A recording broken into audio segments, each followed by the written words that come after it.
तो इस कहानी की शुरुआत होती है जूलियन नामी एक साइंटिस्ट को दिखाते हुए। वो अपनी क्लास में स्टूडेंट्स को निएंडरथल्स के बारे में बता रहे थे। निएंडरथल्स इंसानों की एक किस्म थी जो अब एक्सटिंक्ट हो गई थी। हैरानी की बात यह है कि निएंडरथल्स के कुछ स्केलेटन्स अभी कुछ अरसा पहले दरियाफ्त हुए हैं। जो निएंडरथल इन्हें मिला था उसका नाम था विलियम। ये क्लास सभी साइंटिस्ट की थी और विलियम यहाँ प्रपोज करता है सबको कि अगर कोई चाहे तो विलियम के डीएनए से एक और विलियम यानी एक और निएंडरथल को इस दुनिया में लाया जा सकता है। जूलियन का ये आइडिया क्लास में बैठी हुई बारबरा को बहुत पसंद आया, जो कि मेडिसिन और बायोटेक्नोलॉजी की एक साइंटिस्ट थी। वो इस आइडिया पर काम करने का सोचती है और क्लास के बाद वो साइंटिस्ट जूलियन से एक रेस्टोरेंट में मिलती है और उससे डिस्कस करती है कि कैसे विलियम की क्लोनिंग करना पॉसिबल है। हाँ, मुझे पता है कि प्रोसेस इजी तो नहीं होगा लेकिन इम्पॉसिबल भी नहीं है। ये बताने के बाद बारबरा जूलियन से सवाल करती है कि आप इतना ज्यादा निएंडरथल्स में इंटरेस्टेड क्यों हैं? उसकी ये बात सुनकर जूलियन बारबरा को अपनी लेबोरेटरी में लेकर जाते हैं और उसे दिखाते हैं 2 स्टोन्स, जिसमें से एक को तराशा था होमो सेपियंस ने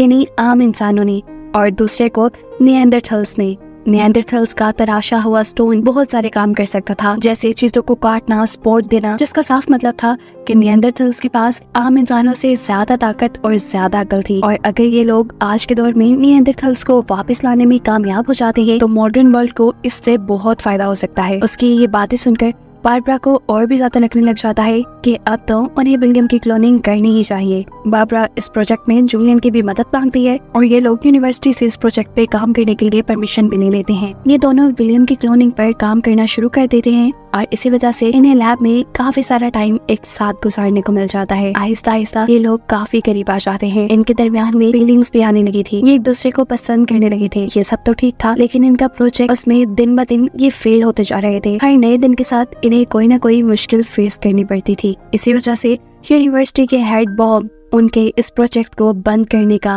ऑर्डर दे देते हैं, क्योंकि इसमें यूनिवर्सिटी के रिसोर्सेज और टाइम वेस्ट हो रहा था। यूनिवर्सिटी का ये फैसला सुनकर ये दोनों भी उदास हो जाते हैं, क्योंकि इन्होंने अपना बहुत सारा टाइम, अपनी एफर्ट्स और अपना माइंड इस प्रोजेक्ट में लगा दिया था। 1-2 दिन उदासी में गुजारने के बाद बारबरा इस पूरे प्रोजेक्ट पे दोबारा ध्यान देती है और देखती है कि आखिर कहाँ ये लोग मिस्टेक कर रहे हैं। अपने लैकिंग पॉइंट्स को जानने के बाद वो जूलियन से कहती है कि हम इस रिसर्च को खुद भी तो कर सकते हैं। आइडिया बारबरा का भी बुरा नहीं था। ये दोनों दोबारा अपने प्रोजेक्ट पे काम करना शुरू कर देते हैं और फाइनली निएंडरथल का एम्ब्रियो बनाने में कामयाब हो जाते हैं। ये लोग अब अपनी सक्सेस के बहुत करीब थे, लेकिन एक और प्रॉब्लम ये था कि ये लोग इस एम्ब्रियो को यहाँ से बाहर लेकर कैसे जाते, जो इस टाइम एक इंक्यूबेशन मशीन के अंदर था। यहाँ पर बारबरा अपनी इस रिसर्च के लिए अपने आप को ही वॉलंटियर कर देती है और उसके पेट में ये एम्ब्रियो इम्प्लांट करने के बाद ये लोग बड़ी ही आसानी से सब लोगों से छुपा कर सिर्फ लैब से ही नहीं यूनिवर्सिटी से भी बाहर ले जाते हैं। यहाँ से बाहर निकलते ही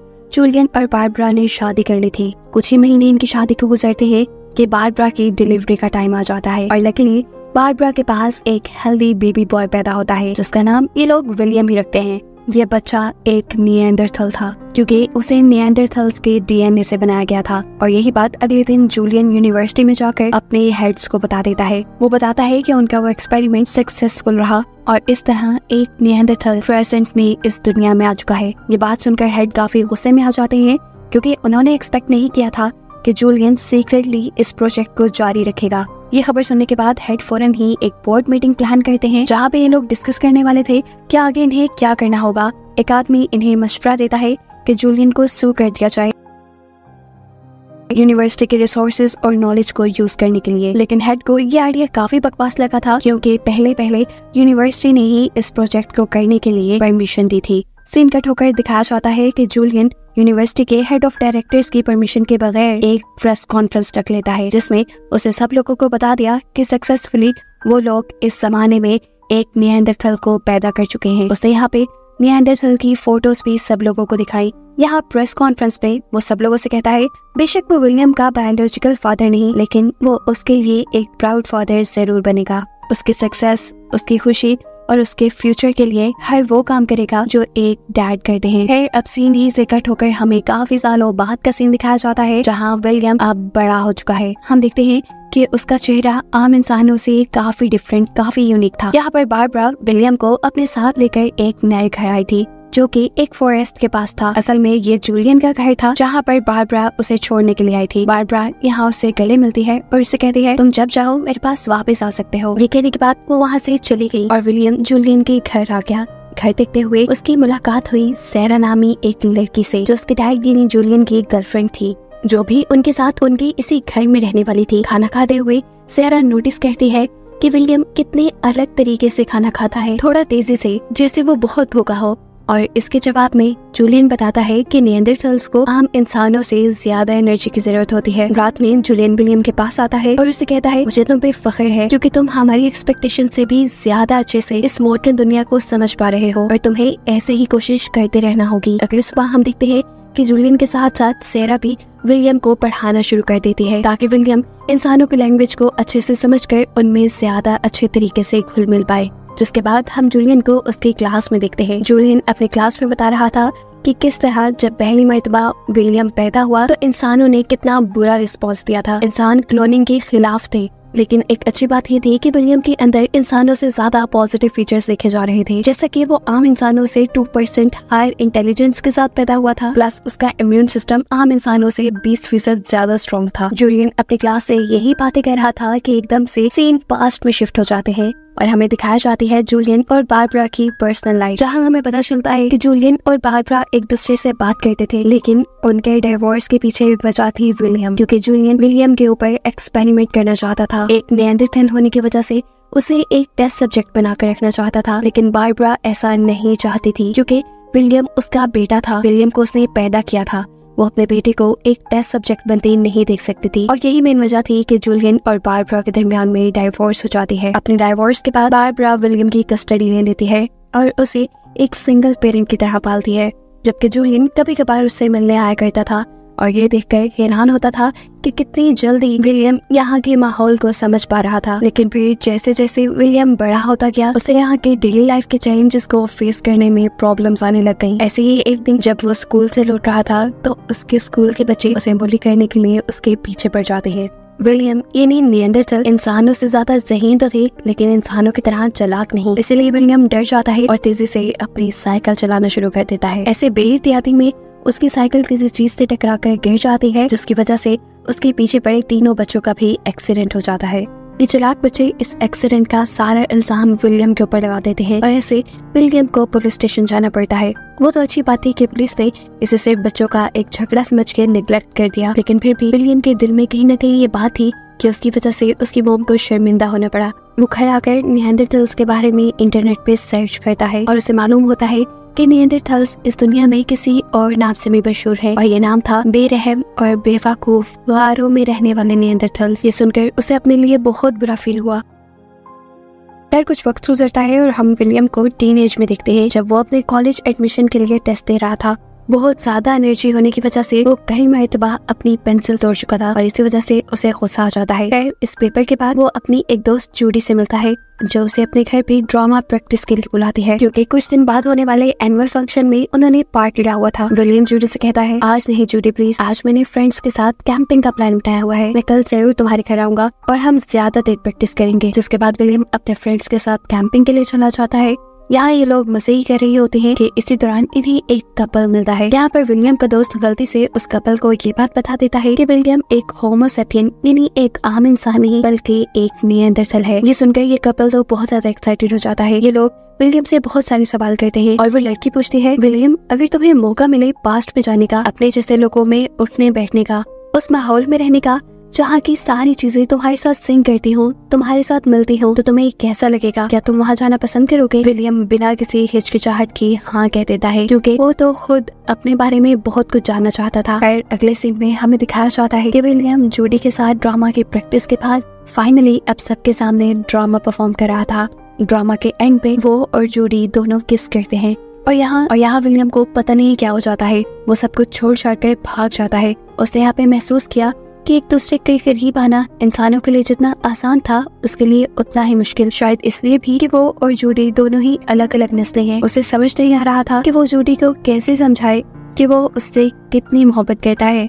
यहीं दूसरी तरफ हमें दिखाया जाता है कि इस टाइम विलियम और बारबरा एक कंसल्टेंट से मिलने आए हुए थे, जो विलियम के बारे में उसे बताते हैं कि विलियम को बहुत ज्यादा गाइडेंस की जरूरत है क्योंकि उसका सक्सेस रेट बिल्कुल अच्छा नहीं, और अगर उसे फ्यूचर में ये लोग कुछ बनाना चाहते हैं तो उसे एक्स्ट्रा केयर और एक्स्ट्रा तवज्जो की जरूरत है। यहाँ पर बारबरा फैसला करती है कि वो विलियम को कुछ टाइम बाद किसी काम पे लगा देगी, लेकिन जूलियन ऐसा नहीं चाहता था। जूलियन चाहता था कि विलियम अपनी ग्रेजुएशन पूरी करे और उसके बाद जो चाहे वो करे, तब तक विलियम उसके साथ ही रहेगा। लेकिन बारबरा उसे अपने पास रखना चाहती थी। इसी के चलते इन दोनों के दरमियान में ही लड़ाई हो जाती है। तब कंसल्टेंट सजेस्ट करते हैं, लड़े नहीं आप दोनों। देखें, विलियम कुछ ही अरसे में 18 साल का होने वाला है और जब वो 18 साल का हो जाएगा तो वो अपना ये फैसला खुद ले पाएगा। इसीलिए घर जाकर वो इसके बारे में विलियम से बात करते हैं और उसे कहते हैं कि तुम्हें ये फैसला बहुत ही तवज्जो से और सोच समझ के करना होगा। इस सब के बाद विलियम अपने फ्रेंड्स के साथ सैर के लिए निकल जाता है, जहाँ ये लोग अपने यूनिवर्सिटी एडमिशन्स के बारे में बातें कर रहे थे। विलियम का फ्रेंड विलियम को बताता है कि जूडी का कोलंबिया यूनिवर्सिटी में एडमिशन हुआ है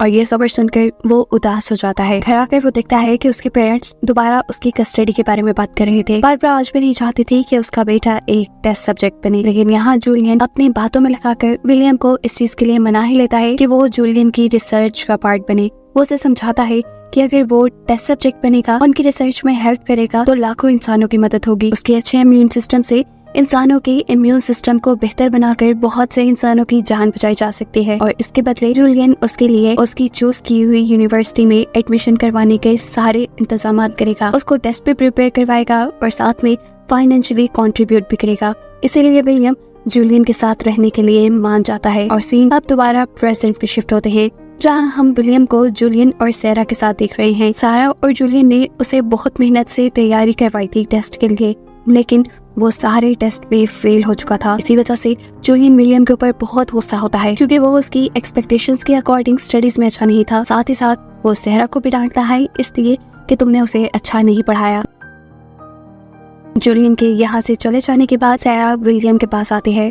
जूलियन के बिहेवियर से वो खुद भी बहुत ज्यादा दुखी थी, इसलिए अपना और विलियम का मूड ठीक करने के लिए वो विलियम को जंगलों में ले जाती है और उसे कहती है कि तुम उदास मत हो, मैं जानती हूँ ना कि तुमने पहले से बहुत ज्यादा प्रोग्रेस की है। पता नहीं क्यों जूलियन को ये सब नजर नहीं आता। यहाँ जंगल में वो विलियम को ये भी बताती है कि उसके पेरेंट्स भी इसी तरह उसे एक्सपेक्ट किया करते थे, लेकिन वो कभी भी पढ़ाई में अच्छी नहीं रही क्योंकि उसके इंटरेस्ट दूसरे थे। वो विलियम से पूछती है तुम्हारे भी तो कुछ इंटरेस्ट होंगे। बातों ही बातों में उसे पता चलता है कि विलियम को सिंगिंग करना बहुत पसंद है। सारा के साथ वक्त गुजारते गुजारते वो सारा के करीब आता जा रहा था और सारा को भी वो अच्छा लगने लगा था। लेकिन अब की बार विलियम दोबारा किसी से प्यार करना नहीं चाहता था क्योंकि वो जानता था ये काम उसके लिए मुश्किल है। खैर सारा अब उसे दोबारा एक एग्जाम के लिए प्रिपेयर करवाती है और खुद उसे यूनिवर्सिटी लेकर जाती है। सिराज पहले से ज्यादा खुश नजर आ रही थी, शायद वो भी ये बात जान गई थी कि उसे विलियम पसंद है। वो विलियम से कहती है तुम मेरा इंतजार करना, मैं जल्द ही तुम्हें लेने के लिए आऊंगी। लेकिन विलियम आज बहुत ही कोल्ड बिहेव कर रहा था। विलियम एग्जाम देने के लिए चला जाता है, लेकिन यहाँ पर भी उसके साथ पुराने वाले प्रॉब्लम्स थे, यानी पेपर फिल करते हुए उसने कई पेंसिल्स तोड़ दी थी। ये एनवायरनमेंट भी उसके पुराने स्कूल जैसा नहीं था। उसको यहाँ घबराहट हो रही थी, कुछ भी प्लान के अकॉर्डिंग नहीं हो रहा था। इसे गुस्से में वो एग्जाम छोड़कर चला जाता है। वो जब रोड पे निकला तो उसे देखकर सब उसके ऊपर हंसने लगे क्योंकि उसके फेशियल फीचर्स और उसकी चाल ढाल सबसे अलग थी। लोगों ने सिर्फ उसका मजाक ही नहीं उड़ाया था, उसकी पिक्चर्स भी ली थी, जिसकी वजह से विलियम को बहुत बुरा फील हुआ। परेशान होकर विलियम अपने डॉक्टर के पास चला जाता है। यहाँ डॉक्टर उसे काम डाउन करने के लिए उसी की कहानी सुनाती है और बताती हैं कि उसे पैदा करने का आइडिया उन्हें कहाँ से आया था। वो उसे अपनी लैब में ले जाती हैं, जहाँ पर एक निएंडरथल को प्रिजर्व करके रखा गया था, जिसके डीएनए और जीन की मदद से ही विलियम आज इधर था। इस बॉडी को देखने के बाद विलियम ये ऑब्जर्व करता है कि वो ना तो पूरी तरह निएंडरथल है और ना ही पूरी तरह इंसान। इनकी यही बातें चल रही थी, जबकि दूसरी तरफ हमें यूनिवर्सिटी के बाहर सारा को दिखाया जा रहा था। वो कब से विलियम का वेट कर रही थी, लेकिन विलियम अभी तक यूनिवर्सिटी से बाहर नहीं आया था। हालांकि एंट्रेंस एग्जाम भी कब से खत्म हो चुका था। काफी देर विलियम के बाहर ना निकलने पर सारा किसी तरह बारबरा को कॉल करती है। ये दोनों विलियम को ढूंढने के लिए निकल जाते हैं, जबकि दिखाया जाता है कि विलियम तो चुपके से अपने डैड की क्लास में आ गया था, जहां जूलियन अभी भी निएंडरथल्स के बारे में सबको लेक्चर दे रहा था। अब जैसे ही जूलियन यहाँ के स्टूडेंट्स को ये एक्सप्लेन करने वाला होता है कि कैसे विलियम की क्लोनिंग आगे फ्यूचर में लोगों को हेल्प करेगी, तो ये सुनकर विलियम फौरन से खड़े हो जाता है और सब लोगों को कहता है कि ऐसा कुछ नहीं होगा। जूलियन यानी मेरा डैड फेल हो चुके हैं, क्योंकि विलियम बिल्कुल भी उनकी एक्सपेक्टेशन के अकॉर्डिंग नहीं था। क्या जूलियन उसे खामोश करवाने के लिए उसे कहता है तुम दोबारा फेल होकर आए हो ना। ये सुनकर विलियम कहता है हाँ, यही तो मैं बता रहा हूँ कि मैं आज भी फेल हो गया। ये कहकर वो वहाँ से निकल जाता है। जूलियन फौरन उसका पीछा करता है क्योंकि जूलियन जान गया था कि उसने अनजाने में अपना ही बुरा कर दिया। इससे पहले कि वो विलियम को कुछ एक्सप्लेन करता, विलियम मुड़कर उसे एक पंच करता है और कहता है ये हौसला मेरे अंदर इसलिए आया है क्योंकि मैं जान गया हूँ आप मेरे डैड नहीं। यहाँ इन दोनों के दरमियान में लड़ाई हो जाती है जिसे यहाँ के लोग रोकते हैं और कुछ लोग तो इस लड़ाई को रुकवाने के लिए पुलिस को भी कॉल कर देते हैं। पुलिस से बचने के लिए विलियम यहाँ से भाग जाता है। हम देखते हैं कि सैरा और बारबरा दोनों ही विलियम को ढूंढ रहे थे, जबकि अब तो इस इलाके में पुलिस भी फिर रही थी विलियम को ही ढूंढने के लिए। अचानक विलियम सैरा को दिख भी जाता है। इससे पहले कि सैरा उसे लेने के लिए जाती, पीछे से एक पुलिस ऑफिसर उसके ऊपर हमला करके उसे मार चुका था, क्योंकि उसने पुलिस को चकमा देकर भागने की कोशिश की थी। और ये देखकर सैरा कंट्रोल से बाहर हो चुकी थी।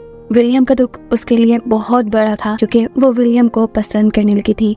विलियम की मौत से सभी वो लोग बहुत ज्यादा दुखी थे जो लोग विलियम को जानते थे। कहानी के आखिरी सीन में हमें दिखाया जाता है कि बारबरा उस जगह को विजिट करती है जहाँ से निएंडरथल की बॉडी मिली थी और यहाँ हम उसके हाथ में विलियम जैसा ही एक बेबी देख रहे थे। यकीनन वो विलियम का ही बेबी था। होमो सैपियंस और निएंडरथल की एक कंबाइंड रेस जिसे दिखाते हुए ये कहानी यहाँ खत्म हो जाती है।